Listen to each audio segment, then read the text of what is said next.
10ஆம் வகுப்பு மாணவர்களே வணக்கம். இது மெல்ல கற்கும் மாணவர்களுக்கான கணக்குகள். பயிற்சி 5.1ல 2வது கணக்கு பார்க்கிறோம். அதாவது முக்கோணத்தின் பரப்பு காணல்ல நம்ம புத்தகத்துல 3 கணக்குகள் இருக்கு. ஒரு எடுத்துக்காட்டு கணக்கு. பயிற்சி 5.1ல 1வது கணக்குல 2 கணக்குகள் இருக்கு. அதுல 2வது கணக்கு நாம இப்ப பார்க்க போறோம். பாருங்க. 3 புள்ளிகள் நமக்கு கொடுத்திருக்காங்க. நாம எப்பயும் போல x அச்சு y அச்சு வரைஞ்சுக்குவோம்.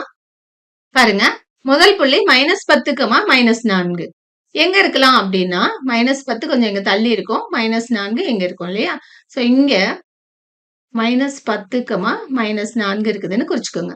அடுத்த புள்ளி -8, -1 அதுவும் இங்கே தான் இருக்கும். இங்க -8 இருக்கலாம், -1 இங்க இருக்குதுன்னு வச்சுக்கோங்க. -8, -1 தோராயமா தான் நம்ம குறிச்சுக்கிறோம், ரொம்ப கரெக்டாலாம் குறிக்கல.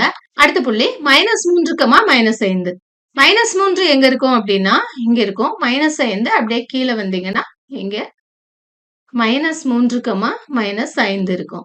பாருங்க இதையெல்லாம் இணைத்து ஒரு முக்கோணம் வரைஞ்சிருக்கோம். முக்கோணத்தின் பரப்புக்கு ஃபார்முலா எழுதிக்கலாம். முக்கோணத்தின் பரப்பு சமம் அரை into x1y2 plus x2y3 plus x3y1 minus y1x2 plus y2x3 plus y3x1 சதுர அலகுகள். இதுல நம்ம புள்ளிகளை போடலாம். அரை இன்ட்டு எந்த புள்ளியை வேணாலும் நீங்க முதல் புள்ளியா எடுத்துக்கலாம். -10, -4 நாம எடுத்துக்கலாம். -10 இங்க இருக்கு, -4. அடுத்து நாம எந்த புள்ளி எடுத்துக்கணும்? -8, -1 எடுத்துக்க கூடாது இல்லையா? இங்கதான் எடுத்துக்கணும். அதாவது கடிகார திசைக்கு எதிர் திசையில். கடிகார திசைக்கு எதிர் திசைனா இப்படி எடுத்துக்கணும். இந்த புள்ளி எடுத்து அடுத்து இந்த புள்ளி.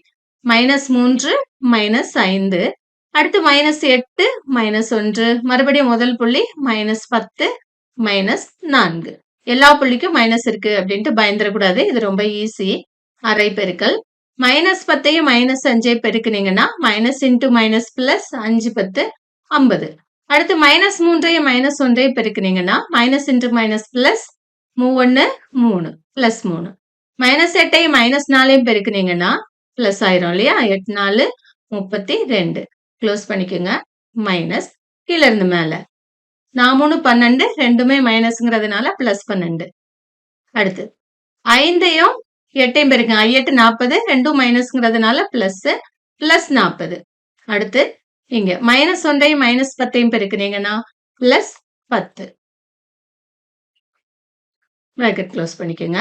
சமம் அரை இன்ட்டு 50 53 85 மைனஸ் 12 இங்க 40 10 50 50 12 62. 85ல 62 கழிச்சீங்கன்னா என்ன வரும்? 23. 23ல பாதி.